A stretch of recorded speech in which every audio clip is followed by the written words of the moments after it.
नमस्कार दोस्तों।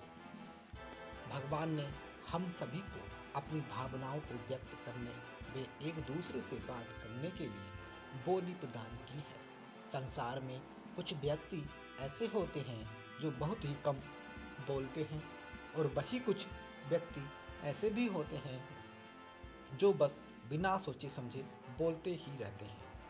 एक इंसान को इस बात का ज्ञान हमेशा होना चाहिए कि हमें कहाँ पर क्या और कितना बोलना है, कहाँ पर मौन या चुप रहना है आदि। दोस्तों, आज के इस वीडियो में हम बात करेंगे कौन सी वह 5 परिस्थितियाँ हैं जहाँ पर हमें मौन या चुप रहना चाहिए। साथ ही मौन या चुप रहने के फ़ायदे के बारे में भी हम आज इस वीडियो में बात करेंगे।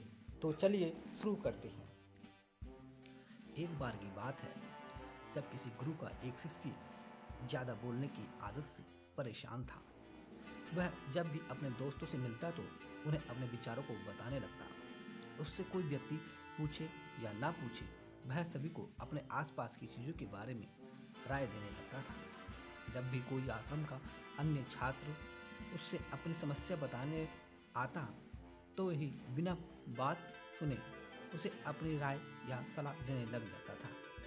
उसे अपने आसपास की चीज़ों के बारे में जो भी आधा अधूरा ज्ञान था, उसे वह अपने दोस्तों के साथ बात करते समय उस ज्ञान को दिखावा करता था। उसकी इन्हीं हरकतों के कारण आश्रम का कोई भी छात्र या शिक्षक उसे गंभीरता से नहीं लेता था। उस लड़के की इन्हीं आदतों के कारण आश्रम के अन्य साथी उसका मजाक बनाते थे। धीरे धीरे उस लड़के को भी समझ आने लगा कि उसकी इस ज़्यादा बोलने की आदत के कारण कोई भी अन्य छात्र उससे बात करना पसंद नहीं करता है। वह स्वयं भी अपनी इस आदत से छुटकारा पाना चाहता था। एक दिन वह अपने गुरु के पास गया और अपनी सारी समस्या अपने गुरु को बताई। गुरु ने कहा, बेटा, ज़्यादा वही इंसान बोलता है जिसे लगता है कि वह सब कुछ जानता है। ऐसा इंसान जो यह जानता है कि वह बहुत थोड़ा ही जानता है और ऐसा बहुत कुछ है जो उसे सीखना है, वह कभी भी ज़रूरत से ज़्यादा नहीं बोलता है और ना ही वह व्यक्ति बिना मांगे कभी अपनी राय या सलाह देता है। इसलिए सबसे पहले यह अभिमान हटाओ कि तुम्हें सब कुछ पता है। इसके पश्चात गुरु ने कहा कि मैं एक दिन में तुम्हारी ज़्यादा बोलने की आदत को ख़त्म तो नहीं कर सकता। यह आदत तुम्हें ही धीरे धीरे ख़त्म करनी होगी। इसके बाद गुरुजी ने कहा कि मैं तुम्हें इतना ज़रूर बता सकता हूँ कि किन परिस्थितियों में मनुष्यों को चुप रहना चाहिए ताकि इंसान खुद को किसी बड़ी मुसीबत में पड़ने से बचा सके। तो आइए जानते हैं कि वह 5 परिस्थितियाँ के बारे में जब इंसान को चुप रहना ही फायदेमंद साबित होता है। नंबर 1, जब कोई भावनाओं को शब्दों से ना समझ सके।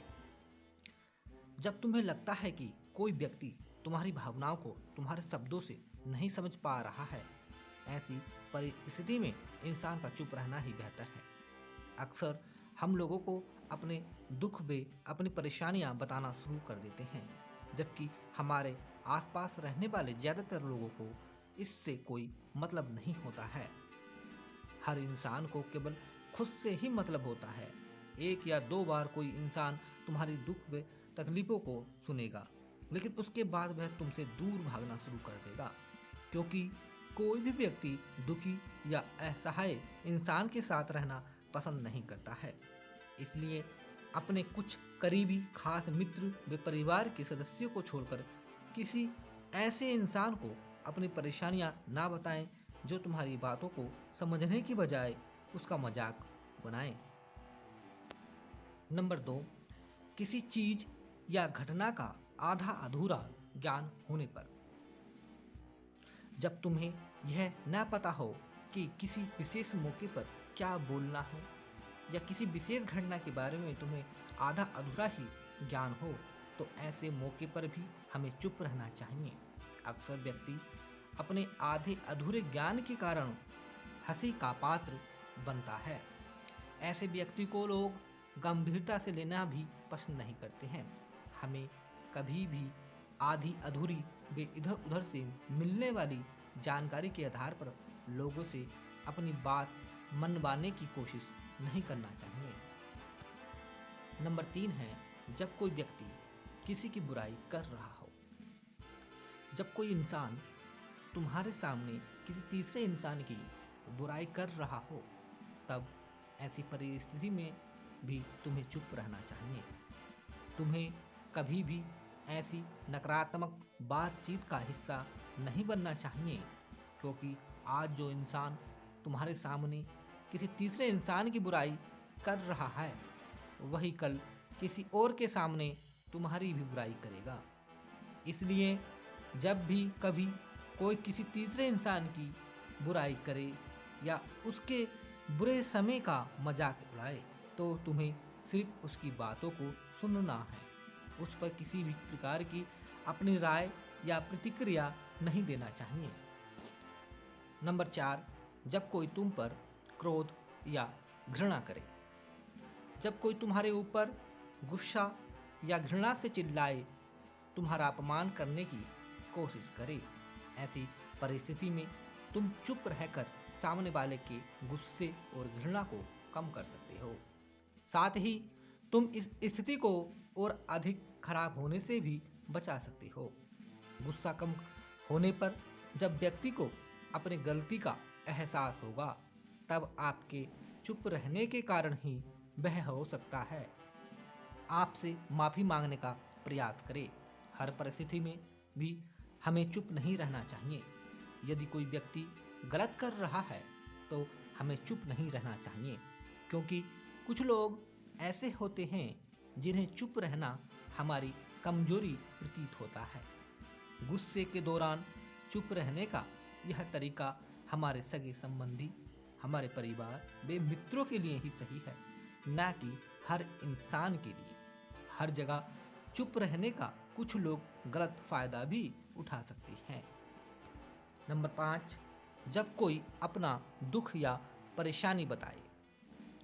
जब कोई इंसान तुमसे अपने जीवन की कोई दुख भरी घटना या परेशानी साझा कर रहा हो, ऐसी परिस्थिति में तुम्हें चुप रहकर सिर्फ उसकी बातों को सुनना चाहिए। कुछ लोग ऐसे होते हैं जिन्हें अपनी समस्या सुनाने पर वे तुरंत समाधान देने लगते हैं, जबकि कोई इंसान जब अपनी परेशानियां बताता है तब वह चाहता है कि हम उसकी पूरी बात ध्यान से सुनें, क्योंकि जब हम किसी की पूरी बात ध्यान से सुन लेते हैं तो उस इंसान को एक आत्मिक शांति का अनुभव होता है। उसे लगता है कोई तो है जो मेरी बातों को ध्यान से सुनना पसंद करता है।